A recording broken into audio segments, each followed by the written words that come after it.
Selanjutnya, Assalamualaikum warahmatullahi wabarakatuh. Izin bertanya Gus, apakah tanda baliknya seorang perempuan, saya mempunyai anak perempuan baru kelas 3 SD, tapi sudah haid. Apakah anak tersebut sudah bisa dikatakan balik? Kemudian kalau anak laki-laki yang baru dikhitan, apakah juga disebut balik? Karena besok kan sudah libur sekolah, musimnya khitan. Syukran. Assalamualaikum warahmatullahi wabarakatuh. Iki sing tekon Mas Fandi dhewe gitu. Anake lanang meh disunat iki piye ngono ya. Yang pertama, tanda-tanda balik artinya kalau tanda ini sudah ada tampak pada anak kita, berarti dia sudah balik. Kalau belum ya. Nomor satu, haid. Haid itu adalah keluarnya darah dari kemaluan bagian depan seorang wanita. Nek lucuna luna kula mboten bahas lho nggih. Nek lucuna luna pripun Gus Ari ora bahas wong ora kenal.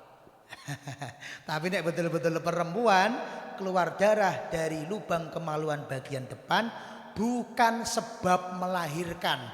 Karena kalau melahirkan namanya bukan haid, namanya adalah nifas.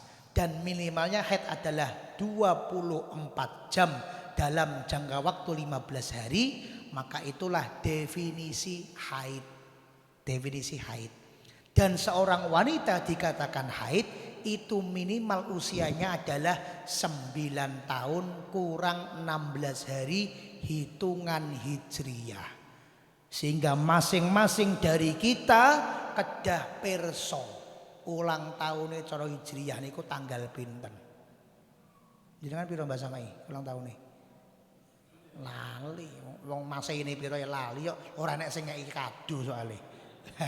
Dadi sing ngrayake ya ora enek, sing ngucapke ya ora mesake masame mesake gitu.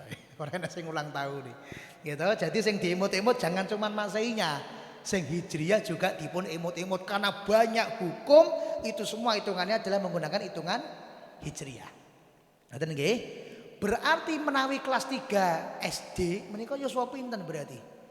Nek munggah kelas 1 kira-kira usia 6 tahun, munggah kelas loro kira-kira usia 7 tahun, munggah kelas 3 kira-kira usia 8 tahun. Nah, kalau memang betul-betul pada kelas 3 SD tersebut jenengan lihat tanggalnya si anak 9 tahun kurang 16 hari paling kecil usianya kok sudah mengalami menstruasi, maka itu haid yang menandakan dia sudah balik. Adapun nek lagi mlebet SD terus kok haid, wong tuane ora entuk tenang ndang gawa teng dokter. Sebab niku bukan haid, sebab niku adalah penyakit gek ndang diperiksane. Karena dalam syariat wanita bisa dikatakan haid usia minimalnya adalah 9 tahun kurang 16 hari hitungan hijriyah. Tanda yang kedua, wanita juga dimungkinkan bisa mimpi basah. Ini yang banyak orang tidak tahu. Jadi dikira kalau mimpi basah khusus laki-laki badan. Kalau wanita belum haid tapi usia 9 tahun kurang 16 hari ke atas dia sudah mengalami mimpi basah, maka mimpi basah juga sudah merupakan tanda balik. Pun atas-atas nggih. Jadi nek perempuan bisa haid, bisa mimpi basah. Kalau laki-laki hanya mimpi basah saja, haid tidak bisa. Hanya mimpi basah saja. Yang berikutnya, Gus Ari, kalau sudah ditunggu sampai belasan tahun, boten head, sudah ditunggu sampai belasan tahun, boten ngimpi-ngimpi, boten mimpi basah, bagaimana? Maka otomatis menjadi balik ketika usianya sempurna 15 tahun hijriyah. Sehingga kok wonten bocah sampai usia 15 tahun hijriyah tidak haid, tidak mimpi basah sama sekali, maka dia otomatis sudah balik dengan sempurnanya usia 15 tahun hijriyah. Berarti ngeten-ngeten kelas pinten? Usia 12, usia 12 munggah SMP kelas 1, usia 13 munggah SMP kelas 2, usia 14 atau 15 munggah kelas 3. Jadi kelas 3 SMP atau kelas 1 SMA. Itu kok ada yang belum mimpi basah, ada yang belum haid, maka otomatis sudah balik dengan masuknya usia 15 tahun hijriyah. khitan, bolongi kuping dan lain sebagainya tidak ada hubungannya dengan balik. Artinya khitan usia berapapun nek memang dereng balik nggih dereng balik. Contohipun sinten? Cucunya Kanjeng Nabi Sayyidina Hasan dan Sayyidina Husain dikhitan ketika usia 7 hari nopo 7 hari pun balik mboten. Jadi khitan enggak ada hubungannya dengan balik. Tapi perhatian, kok sampai anak sampun balik dan dereng dikhitan niku sing dosa wong tuane. Lah kok saged dosa Gusari?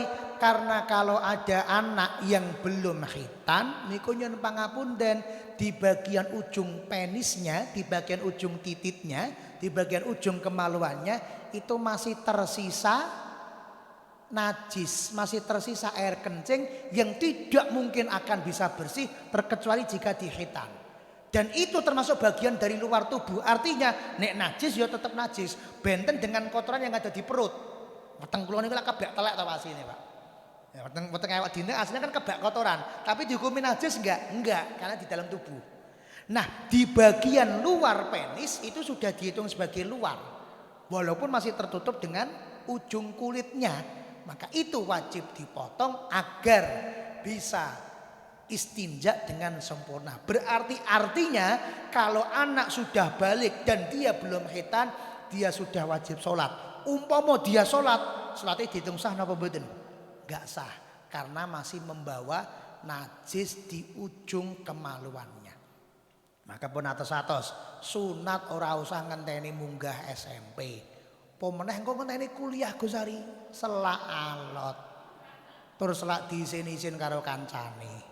Ayo urung sunat dhewe. Jadi nek saged kira-kira usia 8, 9, pol-polane 10 tahun monggo enggal-enggal pun sunat. Biasanya pun nek mbak-mbak adik-adik kita yang perempuan biasanya pun haid usia 9, 10. Hati-hati ibu-ibu.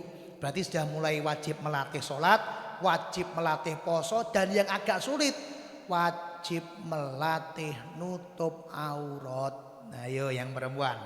Yang laki-laki biasanya yang laki-laki mimpi basah usia-usia naik SMP, usia 12 atau 13, berarti sebelum usia 12-an wajib sudah dikhitan.